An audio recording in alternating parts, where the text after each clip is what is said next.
Okay, so welcome. Welcome to this webinar.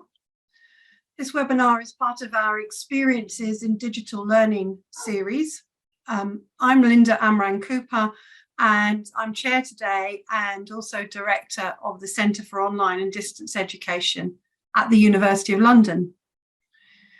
So the webinar series, Experiences in Digital Learning, is a co-production from the Centre for Online and Distance Education and our colleagues at the University of London in Paris. And the webinars have really provided us with an opportunity to explore the rapid innovations and changes that we're seeing in digital learning, teaching and assessment. We started 3 years ago, so this is our third year of webinars. And it's fascinating to look back at the ways digital, online and web supported technology supported education has changed. I really apologize if you can hear my dog in the background.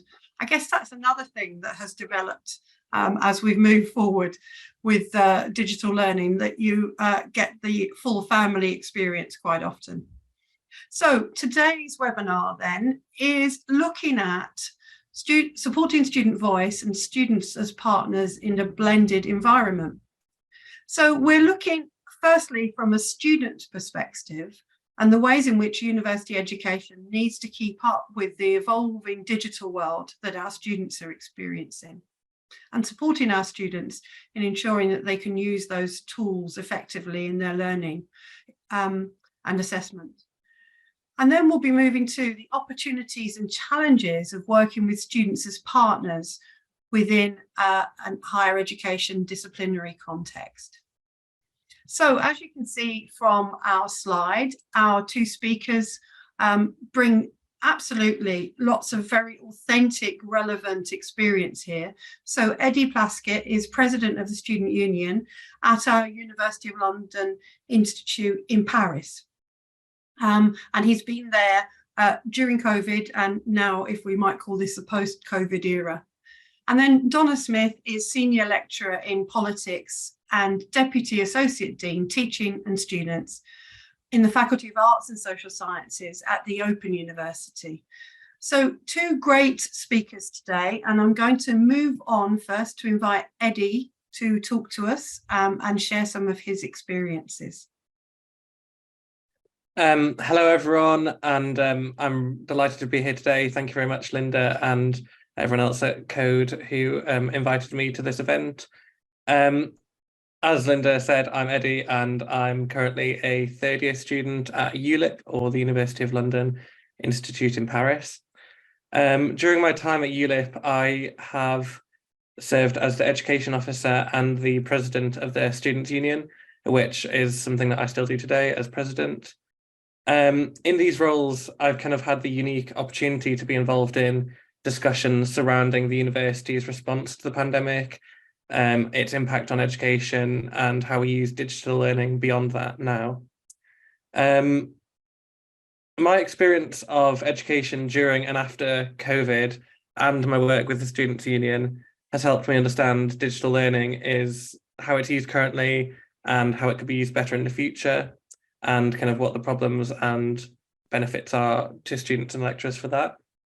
As someone who has kind of witnessed the rapid transition from physical to online learning, coming straight from kind of lockdown into university, I'm eager to share my thoughts about kind of where we can go with digital learning solutions in the future as well.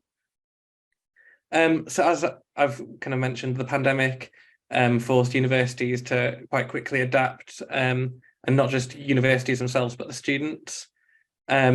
It completely changed my perspective on kind of research and learning, being a new student in 2020, as it would have for ULIP itself, and kind of the teachers and the institution. This was kind of especially important for us as well, being in Paris. We were kind of more affected by the travel restrictions in that sense. So although we were able to get back to in-site classes, there was that sense of you were at university, you were there for the long term, you couldn't go home, and you were kind of living the online experience, if that makes sense, but from Paris. So we faced a lot of challenges during the time, which we only kind of figured out afterwards, after we got back and we kind of had a bit more of a normal experience. So for example, with physical libraries closed and restricted, my first 2 years of learning was pretty much just using online resources, which was brilliant, but may not have always provided the same kind of depth of learning. So that's something that changed our perspectives as students who started during COVID. But also the lack of on-campus activities and social events led to students and lecturers not really getting that same relationship that they would have before, especially in an institution as small as ULIP with only kind of 222 students enrolled. It meant that there was a little bit of a gap sometimes between lecturers and students. You couldn't have the same conversations with them after class or in the corridors. But I think we did adapt to using kind of online technology to substitute that. But it is something that we have found kind of coming back into the classroom. Students and lecturers don't know each other as well as they might have beforehand. Moving forward from COVID, I think it's important to acknowledge the continued adaptation and evolution, not just to go back to the way it was done before, which actually is something that no current student at ULIP has experienced, the kind of the way that it was done before the pandemic, as we all arrived kind of afterwards.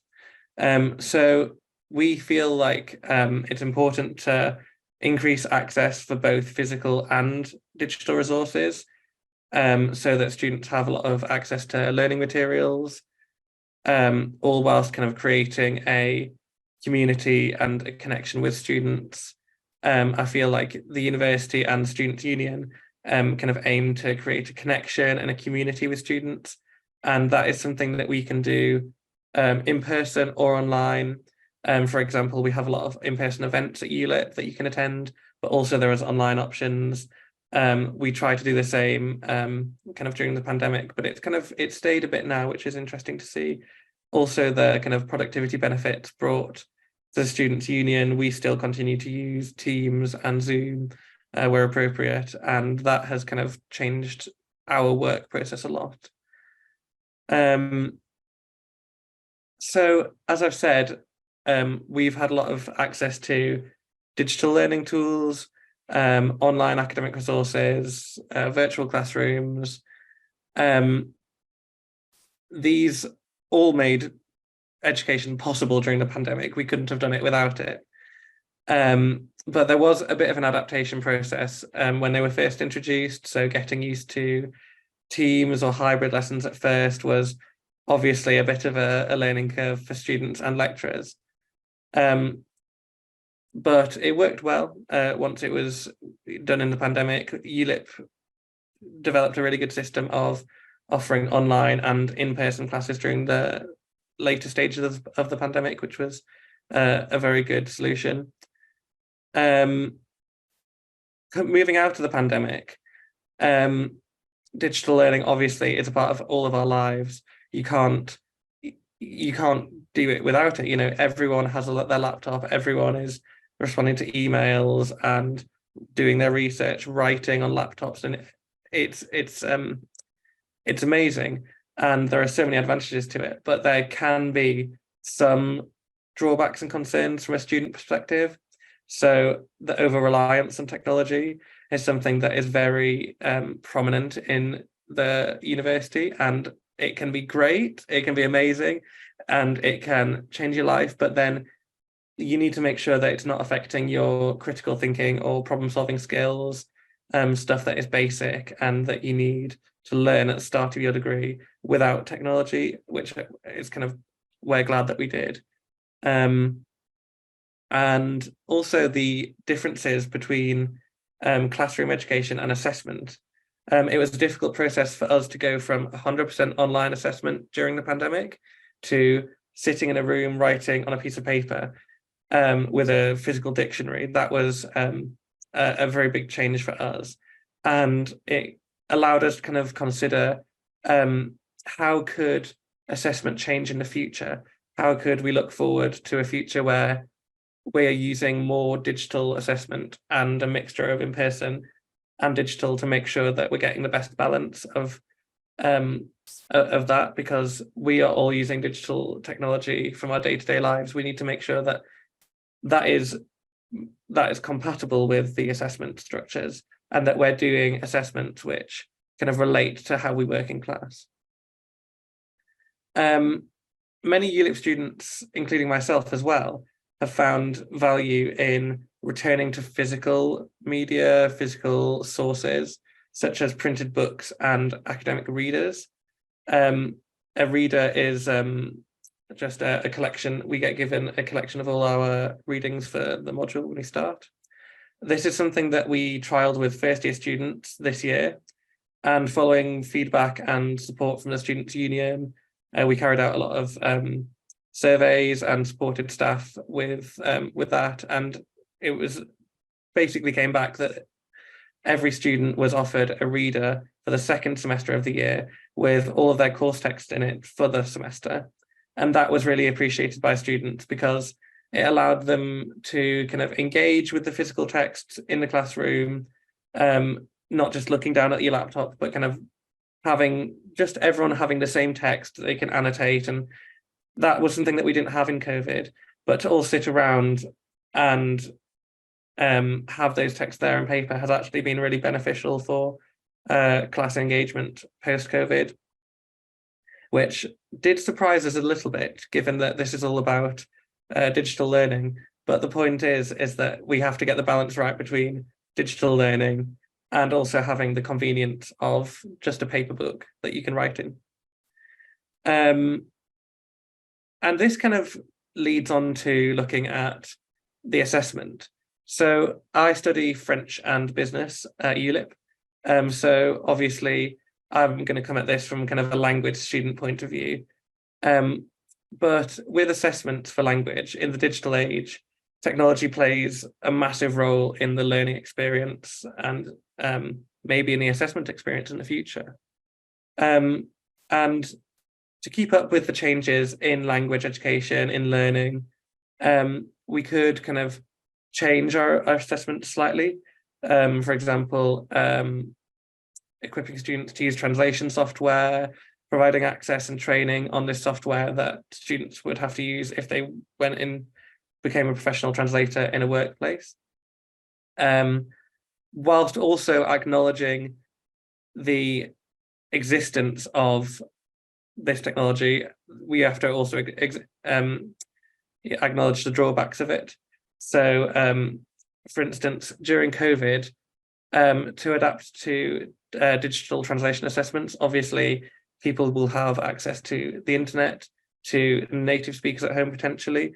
So they implemented annotations for our translation assessments, which allowed students to show more of a critical analysis through their translations instead of just translating the text like we do now that we're back in in-person assessment. So that is something that could be used to further kind of show how students need to be critically thinking with their translations and explaining that. That is something that could be integrated into online assessments to make sure that students are engaging with the text and really understanding it. I mean, there's also more ways that we could improve language education. For example, collaborative projects kind of which involve digital media, and that's something that we've done at ULIP.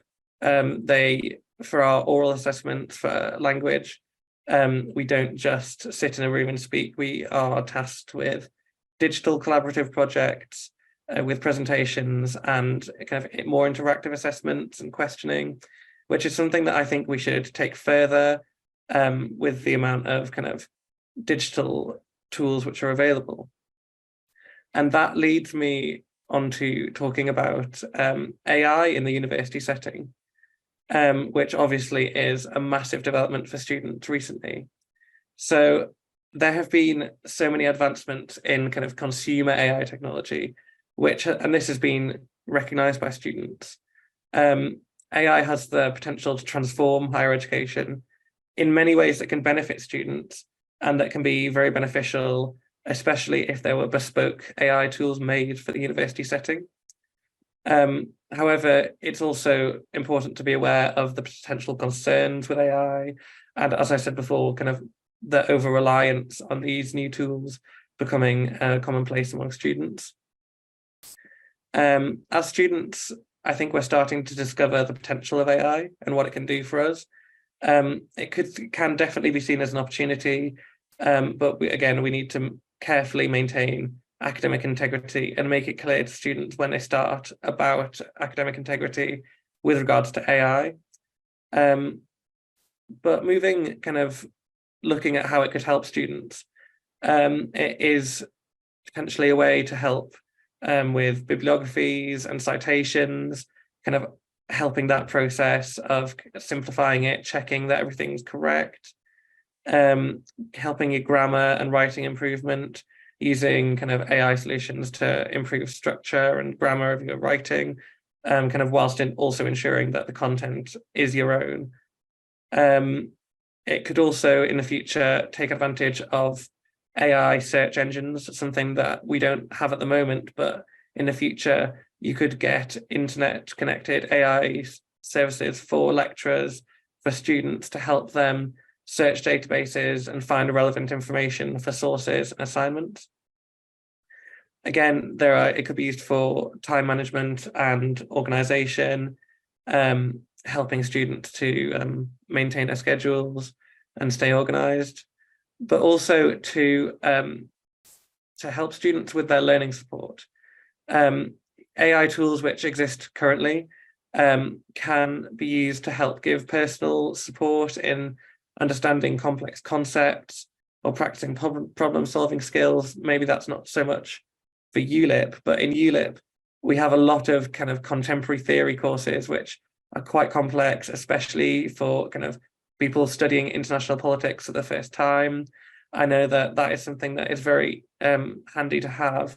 If you're reading a text and you want it to be explained more, you can kind of have that conversation with an AI to help you better understand that concept, which is something very important for students. And also for staff, AI can help mark assignments in the future. Again, if there was some bespoke tools which were made, that can help the whole system run a bit more smoothly. Which kind of brings me on to my student union perspective on this, because obviously I'm a student, but also president of the student union. So over the past 2 years, I've collaborated on many different things with staff and students, whether that be kind of in-person or on-site classes, whether that be extenuating circumstances or support available for students during and after the pandemic. It's been really insightful, and it's allowed me to speak and engage to a lot of students and lecturers to better understand what they both need.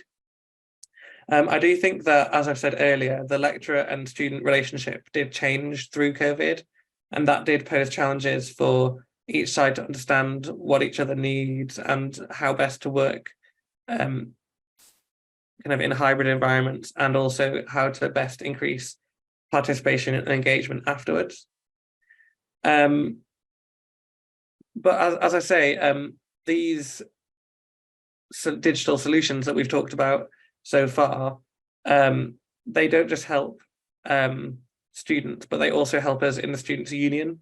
So we've been using a lot of AI technology as well for our social media, for our communication with students, and admin tasks. That has been very helpful for us, and it's something that definitely shouldn't be overlooked. And we also use digital technology all the time now with Teams and Zoom. It's become a kind of a part of everyone's repertoire, which wasn't a thing before. So again, it's not just the student perspective that I bring, it's kind of the collection of speaking to all the students and staff that I've spoken to over the past few years, kind of understanding each side of it, and kind of the drawbacks and the advantages brought by digital technology to both students and staff. So I think that's all from me for now. I will pass you back to Linda. Oh, Eddie, that was brilliant. It was so good. It was so full of reality. Some really, really good examples there, both thinking back and pointing us forward. Thank you very much. Some really practical ideas and thoughts and reflections. So that's brilliant. What we're going to do is pick up questions and discussions towards the end after Donna's spoken. But at this point, if there's anybody who just wanted to raise one or two questions in terms of what Eddie has put forward, please pop it in the chat or in the Q&A area, and we'll be able to pick those up there. But I thought, Eddie, that was excellent. So I'd like to invite colleagues just to give a kind of a round of applause, because as a student presenting in an environment like this, you know, well done. Okay. Donna, I can see you've got your slides ready and waiting, which is brilliant. Thank you very much. I'm able to hand over to you now, if that's okay. Yeah, that's great. Thanks, Linda. And hopefully everyone can see my slides full screen. Not on full screen yet. Not on full screen. Okay. How about now? Yes. Brilliant. Excellent. Okay. Thanks, Linda. And thanks, Eddie, for your discussion previously. So I'm going to be talking about working with POLIS students as partners, opportunities and challenges. By POLIS, I mean Politics International Studies, which is a kind of an acronym we use at the Open University. I'm Donna Smith. I am a senior lecturer in politics at the OU. I'm also Deputy Associate Dean Teaching and Students in my faculty, and I'm the director of the tuition programme for the whole university. And actually, I'm also a code fellow, so kind of work with Linda on kind of various kind of code initiatives. And it's really great to see everyone here today.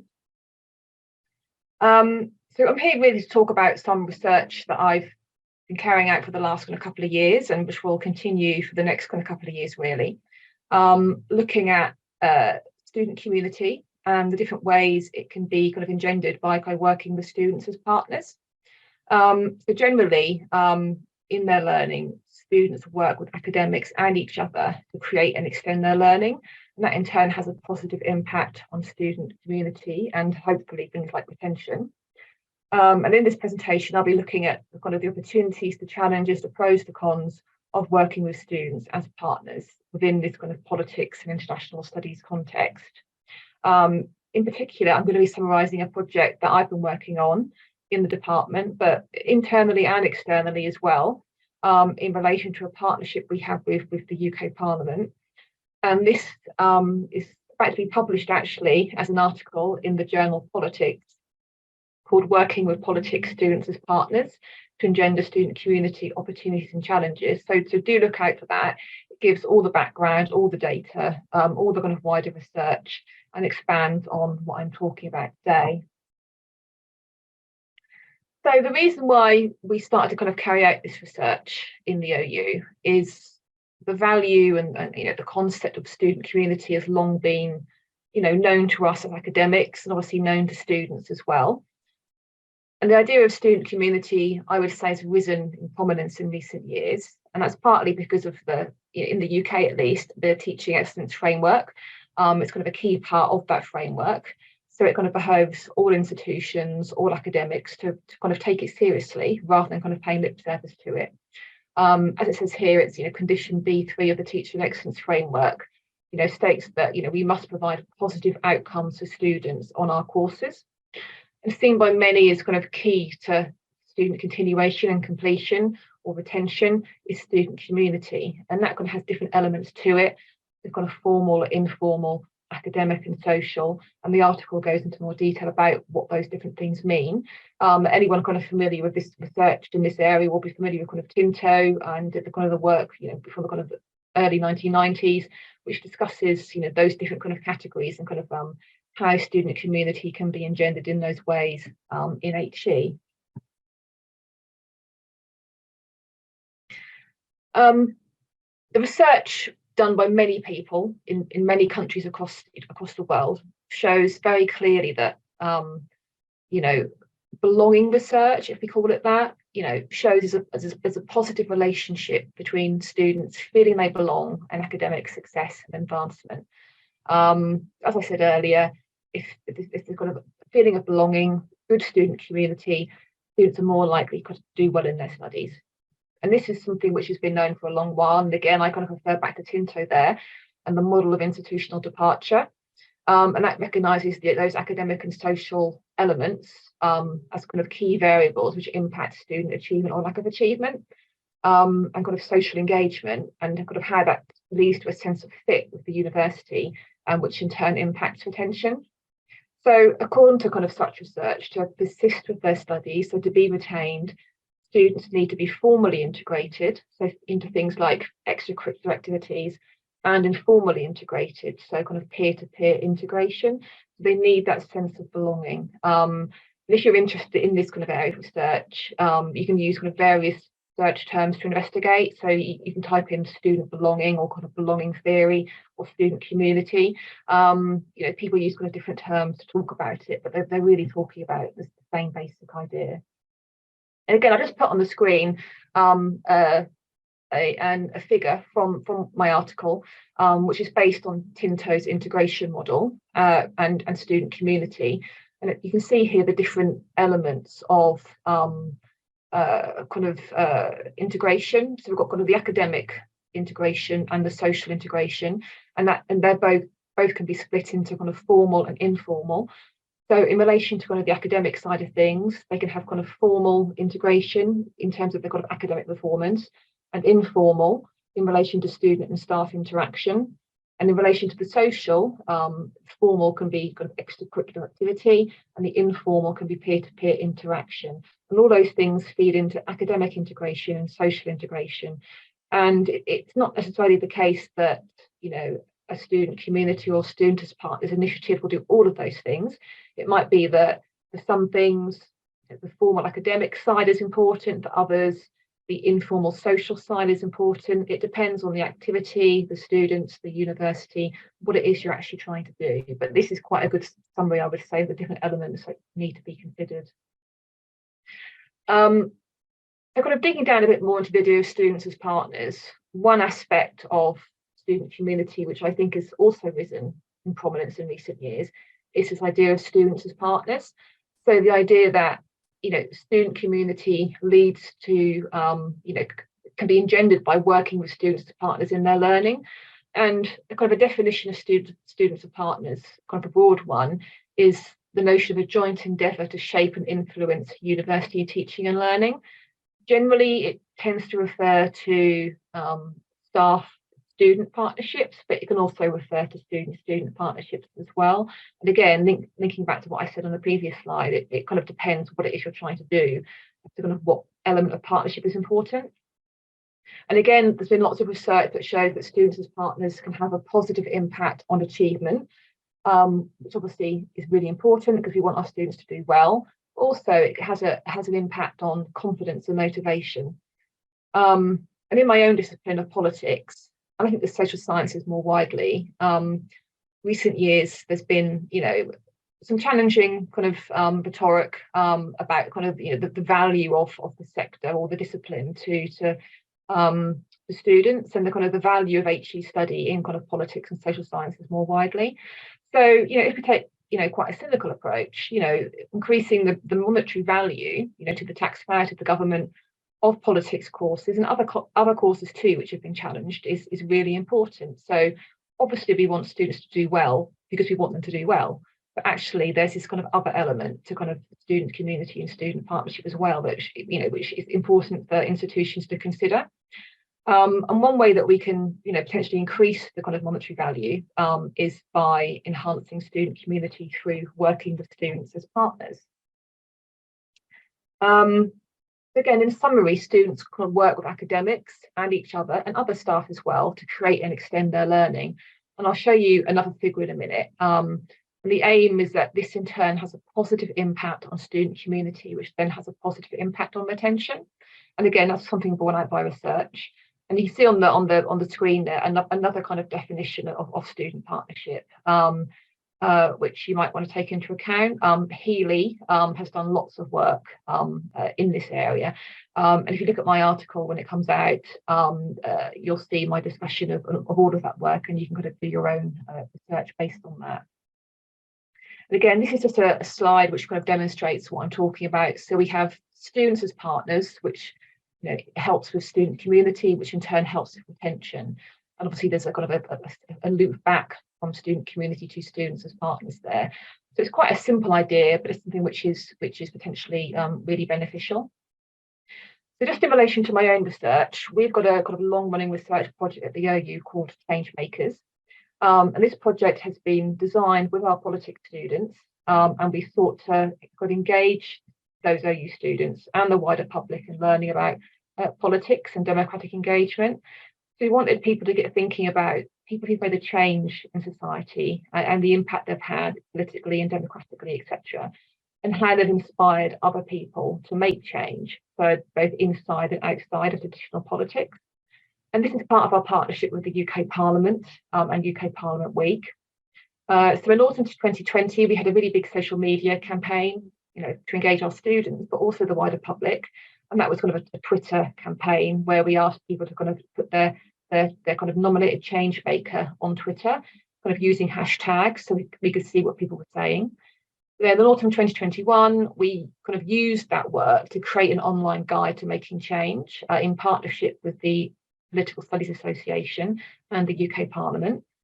And both of those stages of the project were outside of our standard curriculum. So they kind of weren't part of modules or kind of courses or qualifications. They were kind of external to that and kind of an added extra, really. And we advertised participation via module websites and tutors, though, to kind of emphasise the link with our curriculum. So again, a key feature of this was working with students as partners. So we advertised and hired 2 OU Polis students each year, and we also gave all of our students who have registered on kind of politics modules and qualifications the chance to kind of take part in different ways. And that could just be taking part in that kind of social media campaign. It could be kind of feeding into kind of forum work, or it could be kind of kind of looking over our kind of draft resources to kind of provide comment. And really, it was one attempt to increase meaningful contact in an online context. And obviously, our students are at a distance to us. We don't normally see them face to face. So any opportunity to kind of build that student community up is something kind of important to us. And it's something which I think the university has realised is increasingly important as kind of time goes on. So in relation to kind of Tinto and student community, we wanted to kind of better integrate our students into the politics community academically and socially.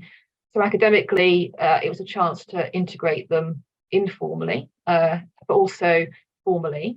And we were less focused on kind of formal academic integration. As I said, it wasn't part of the core curriculum, although we emphasised links to the core curriculum as we went along.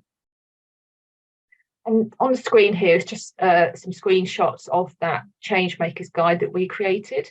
You can see the front page on the left, and then just kind of 2 pages from the middle. So I think the middle page just kind of gives some steps of how to get started making change politically. And the one on the right just shows some of the examples which students nominated and which we then expanded on in the guide. And again, that's available online if people want to take a look. As I said, Change Makers was supplementary to our students' core learning. So incentivisation to take part was really important. So we paid a limited number of students to take part as partners, and kind of students as partners research does talk a lot about kind of incentivisation and how to kind of even out the experiences by staff and students, and kind of paying students to kind of take part and kind of to be kind of full partners in that respect is kind of one way that you can do that. But that doesn't mean that the staff student experience is completely even. It's kind of fairly normal in a students as part of this project for the academic lead to kind of lead elements of the project. Not always. Again, it depends what it is you're trying to do. But often academic staff have to take kind of final responsibility for some aspects of the process. And obviously there are ethical issues to consider in only involving a small number of students as paid partners. And questions like, does this only engage those students who are already a success in their learning, or have the kind of the cultural capital to put themselves forward for those roles in the first place. We try to make it as even as possible by a kind of really fair advertisement process, in the same way we would employ any member of staff, but those things do have to be taken into account. And also it was developmental in nature, and it was a learning experience for us as academics about how these things work. And I think many students as part of this project often develop in that way, and you kind of learn as you go along, and there are kind of pros and cons to that. Just in relation to conclusions and recommendations, we have identified 2 further elements of the project that we think are really important. The first one is to develop that PDF guide into a kind of a free open learn course in partnership with the UK Parliament, but also expanding the content to work with the devolved parliaments. And actually that's something we've just done. It went live last October, November, and it's available for anyone anywhere in the world to study. And again, we can provide links to that after this webinar.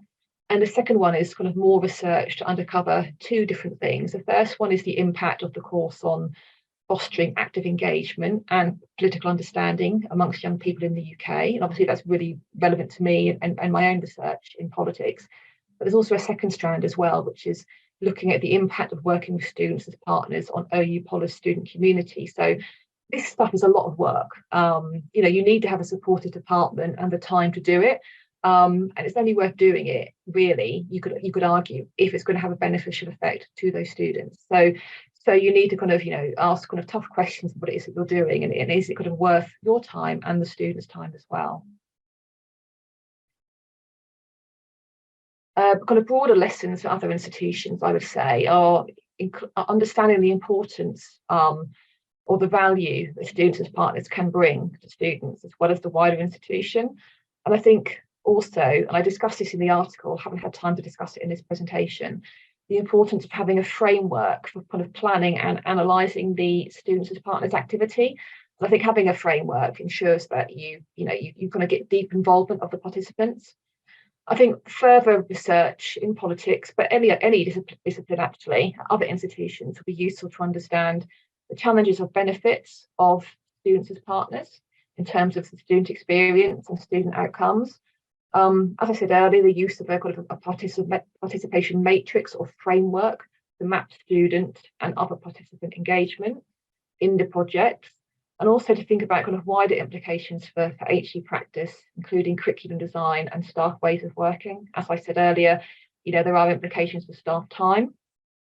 And I think it'd be useful to consider these things in traditional, you know, i.e. face-to-face and non-traditional online settings to see the similarities and differences. I'm very aware that my project is in an online university, and students as partners has different elements potentially in face-to-face universities.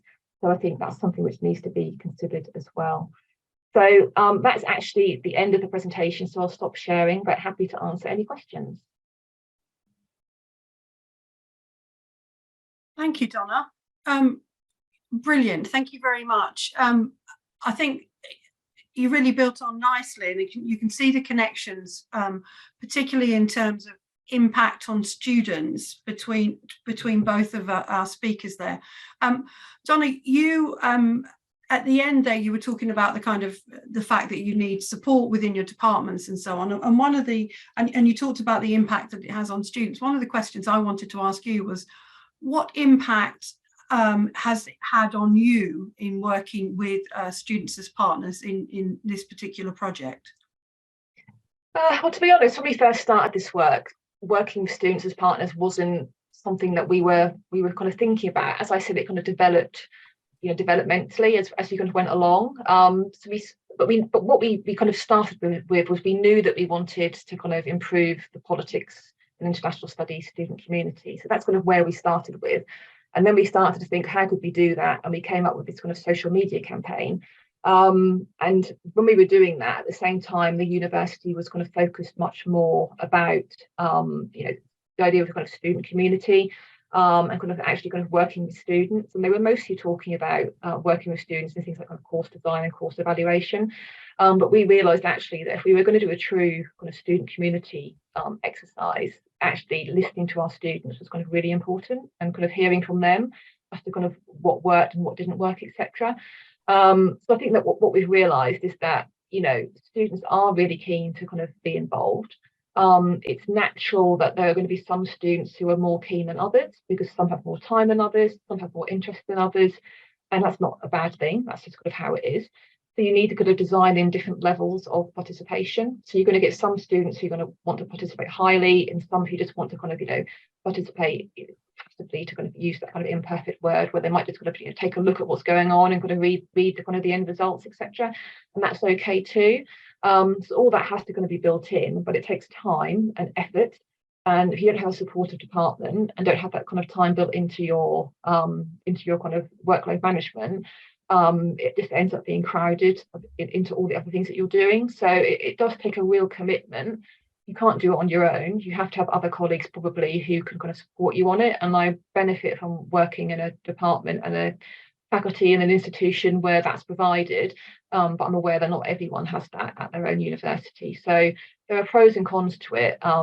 It is a lot of work, and you have to consider whether or not it's worth the time in relation to the other things that you're trying to do, if that makes sense. But I think your students will tell you that. You'll know very clearly from your students if this is working or not, and that's who you have to listen to.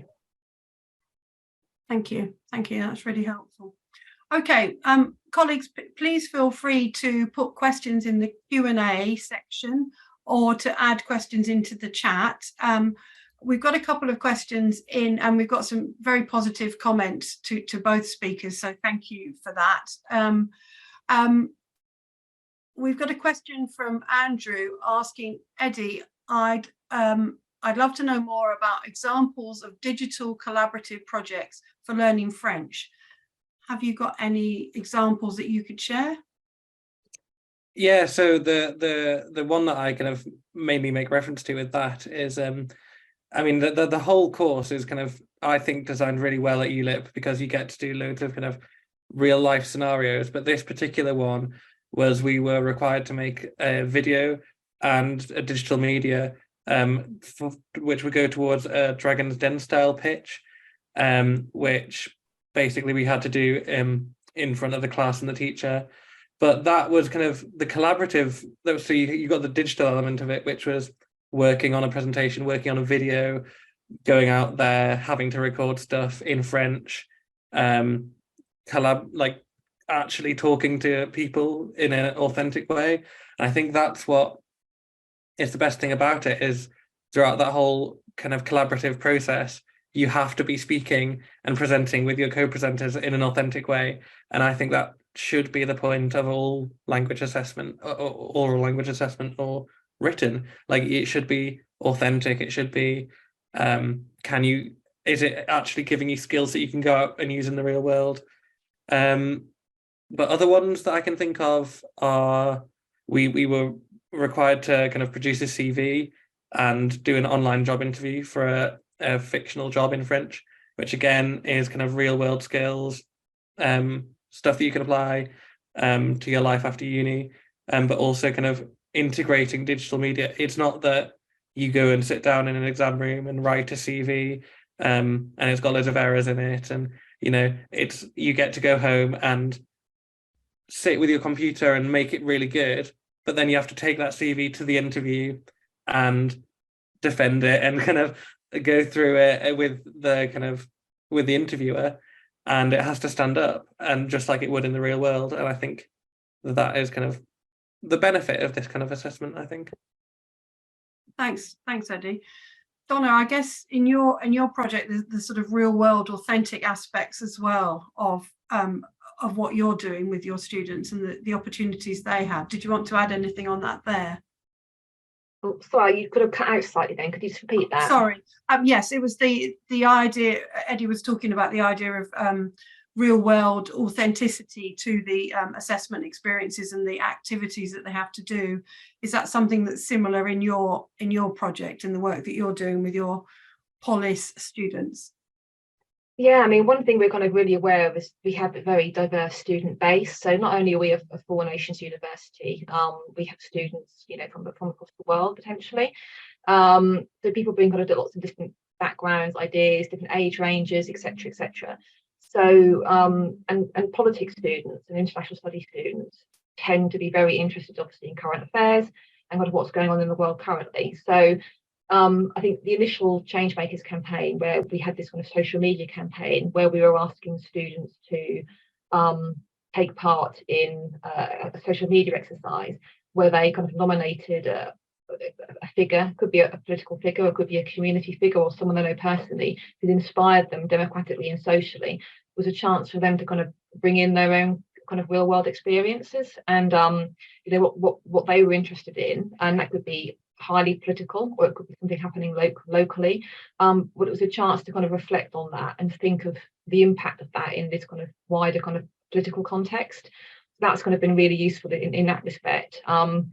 As a Four Nations University, we do endeavour to make our stuff as accessible as possible. So the Open Learn course, for instance, we have a Welsh language version, which launched at the same time, and we're currently planning a version in Gaelic as well.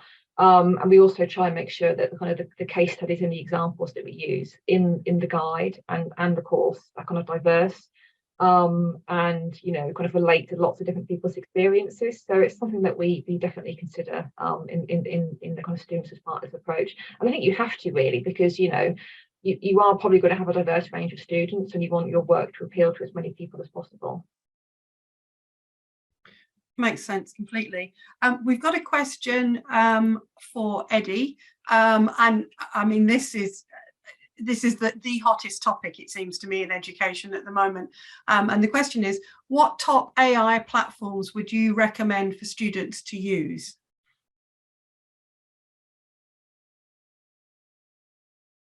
You're on mute at the moment, Eddie. Yeah, that is a very good question, and I'm not sure if I have all the answers to that. Obviously, there's ChatGPT, which is the biggest one. It's important to note that in ChatGPT, there is two separate versions of it. There's 3.5 and 4, which are very different, and you'll get very different things if you use either of them. There's also, so that's kind of, I think, where the one that is the most well-known that students are using, and that can kind of, it has its drawbacks and it has its advantages. But I think that's the biggest and the most important now.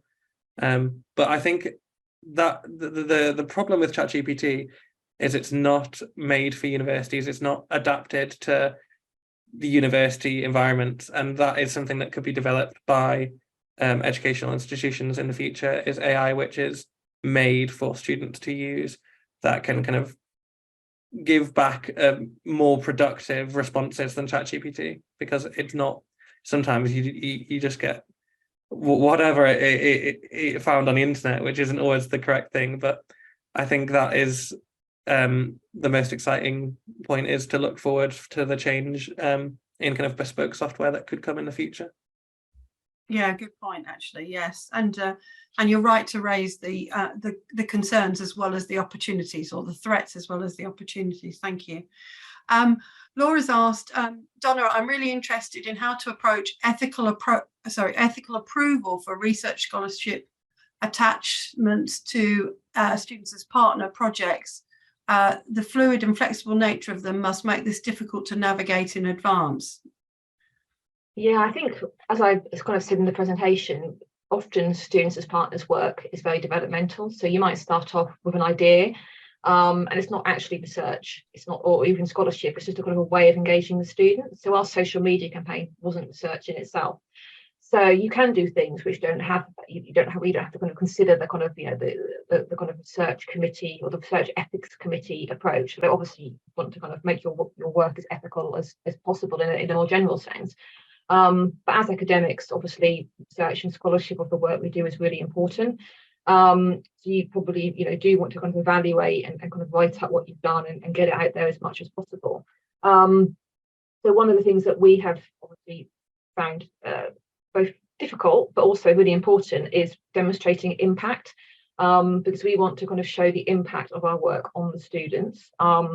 Because it's interesting in itself, but also obviously impact is important in terms of ref and kind of more widely, I think in academia. So and we didn't do that at first because it kind of developed in a kind of developmental sense, kind of piece by piece. We didn't have that impact kind of built in at first.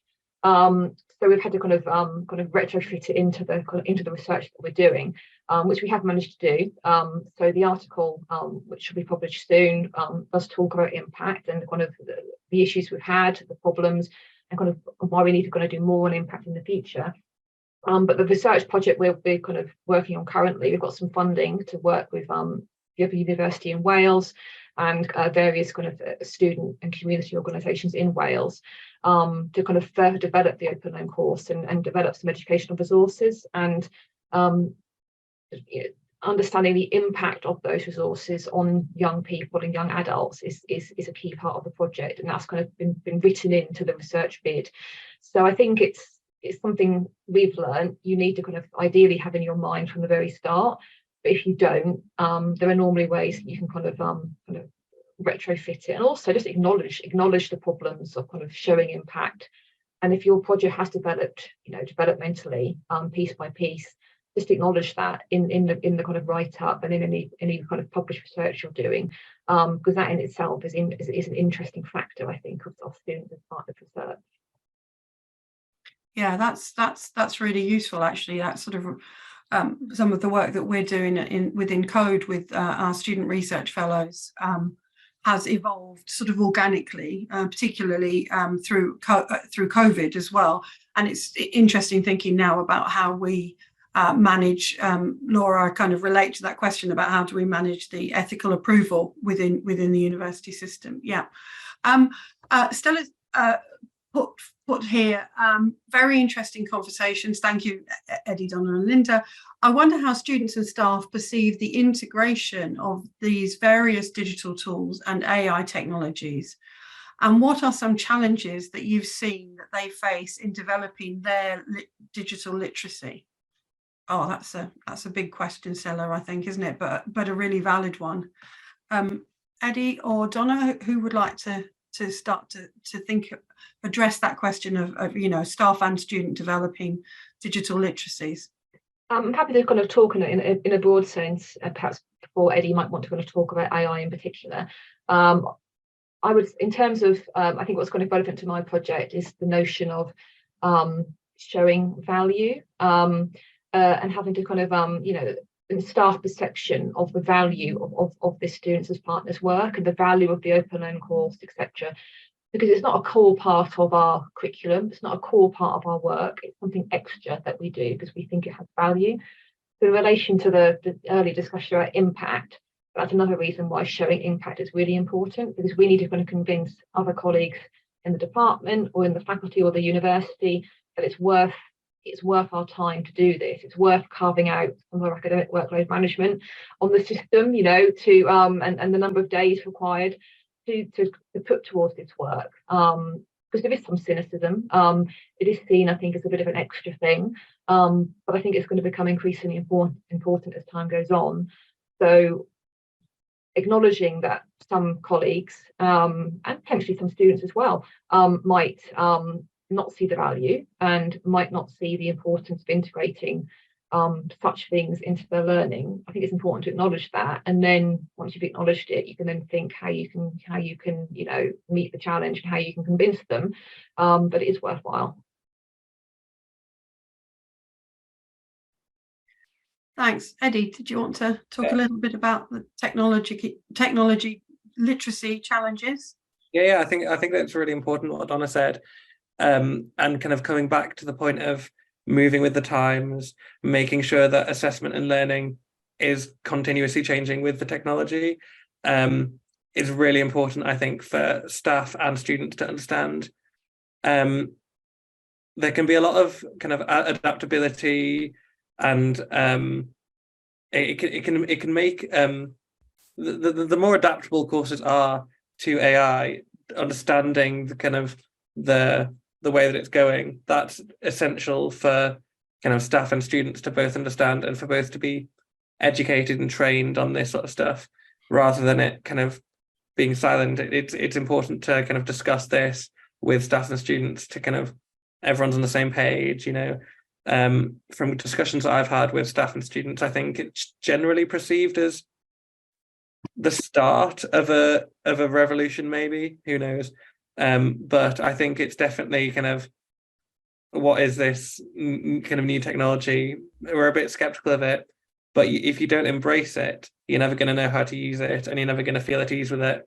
And I think that's what I would say to students and staff, is just that you need to be kind of experimenting, trying stuff out, discovering different ways of how to use technology, and that can help you understand it and help us develop a kind of more sustainable system. Because if everyone's going to be using AI in the future for jobs, it's very important that university kind of keeps up with that and people are trained for that, so that they're ready to go into a job straight after uni.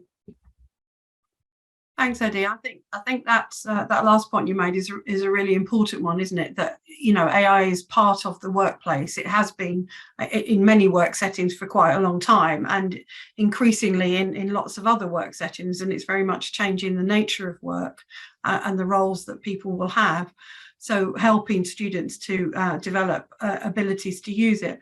But I think also that kind of critical digital literacies as well, in terms of being able to make informed decisions about the quality of the outputs from AI, or about the way in which AI is supporting us. And you made that point that, you know, ChatGPT will produce something that's kind of trawled from the web and regurgitate that, but that's not necessarily scholarly or well informed. And I think that's where the you know, the challenge around digital literacy comes in. But I think also you've kind of picked up this other point, which is, you've talked about training, and for me it seems that, you know, one of the challenges is that who's actually going to do that training? Because usually within universities, it's the, you know, the sort of academic teams who have the expertise, who are able to structure and facilitate the opportunities. But in terms of AI, and I don't know how Donna feels about this, but I certainly feel very much at the you know, only at the starting line. I certainly don't feel I've got a huge amount of expertise to share with my students or with my colleagues. I'm learning as I go along, and it's interesting, that question about where the training is going to come from, something that is so rapidly evolving. And it does link back to what happened when we went into COVID, because we all had to get the hang of this as well, and there was a significant need for training at that point. Donna, I don't know if you had any comments there. Yeah, I think it's just it's a very fast moving picture, and I think universities are playing catch up slightly. But I think what's really interesting is something which I think I first read about on a code email chain, actually, but also we've been discussing it at Open University, which is we need to consider the fact that actually we are all using AI already in many respects, and I think we need to kind of stop thinking of it as the kind of the bogeyman in some respects, because, you know, for example, there's lots of discussion about plagiarism and Turnitin and using AI, students using AI to kind of create essays. But actually, you don't need to necessarily create a whole new policy at the university to deal with that. Actually, probably you know, our kind of standard plagiarism policies already cover it, because it's about collusion and kind of, you know, working with others to kind of create content.